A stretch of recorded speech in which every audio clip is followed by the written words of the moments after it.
అగ్రవర్ణాలుగా ముద్రపడి political power లేని ఒక upper caste ఉంది సార్, అదే వైశ్య కమ్యూనిటీ.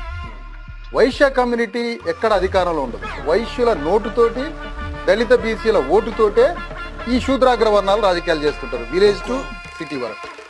కాబట్టి వైశ్యాస్ ఎవరైతే పొలిటికల్ పవర్లో లేరో అలాంటి వైశ్యులు కూడా మేము చేస్తున్న రాజకీయ పోరాటంలో కలుపుకోవడానికి మేము సిద్ధంగా ఉన్నాం. 100% పొలిటికల్ పవర్కి దూరంగా ఉన్నాం. పొలిటికల్ పవర్లో ఎక్కడ వాళ్ళకి స్థానం? వాళ్ళు మంచి ట్యాక్స్ పేర్లు, ట్యాక్స్ కడతారు, మంచి సిటిజన్లుగా, కానీ రాజ్యంలో పవర్లో ఉన్నారు. అట్లనే ఈ శూద్రాగ్రవర్ణాల చేతిలోకే వైశ్యుల చేతిలో ఉన్న వ్యాపారం కూడా వెళ్ళిపోయింది. ఈరోజు వైశ్యుల చేతిలో కూడా అంత పెద్ద వ్యాపారం ఏమి. అలాంటి వైశ్యులు వ్యాపారంలో వెనుకబడిపోయారు, రాజకీయాల్లో వెనుకబడిపోయారు. కానీ పురాతన కాలంలో వ్యవస్థను చూసుకుంటే కొంచెం ఉన్నదే తప్ప ఈరోజు పొలిటికల్గా వైశ్యాస్ లేరు. కాబట్టి మాలాంటి ఎస్సీ ఎస్టీ బీసీలు